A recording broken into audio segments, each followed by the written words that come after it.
ladies and gentlemen. What is the hallmark of good design? In trying to answer the question, I will give you an example of a new invention that I appreciate very much. I guess many of you have experienced to stay in a cold cabin or a tent or a snow cave when it's spending the night in a sleeping bag, when it's cold. You want to read a little bit before going to sleep, but that offers a challenge. You have to open up the top of your sleeping bag in order to hold your book, and you end up getting cold. Now someone has been so clever to eventually solve this problem. A Norwegian sportswear company has started producing sleeping bags, designed in a way that you can stick your arms out the sides of the bag and still be covered all the way up to your cheeks.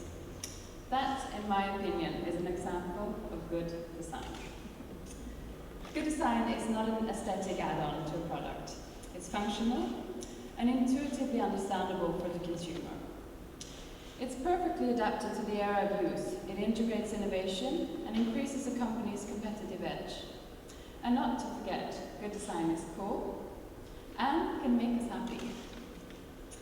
Design represents an important opportunity to include all people, with all our different needs, and to enable everybody to take part in society.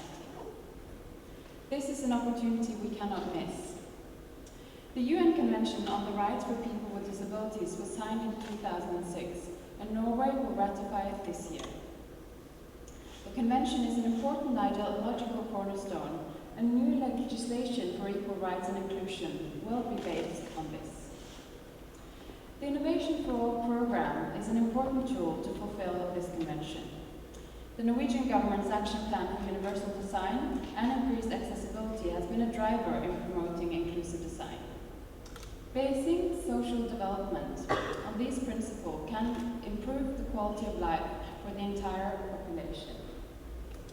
Although historically focused on design for older people and people with disabilities, inclusive design is now the main tool for a people-centered approach. Inclusive design can bring together commercial and social benefits, which ultimately benefits all of us and the societies we live in. Norway, like other countries, has people of all sizes, shapes, ethnicity, ability, gender, and age in our population. Design should recognize this. Business should recognize this. The people-centered approach promoted through inclusive design is becoming increasingly important, and it represents bold strategy for invention. The representation of speakers here today reflects how we need to work.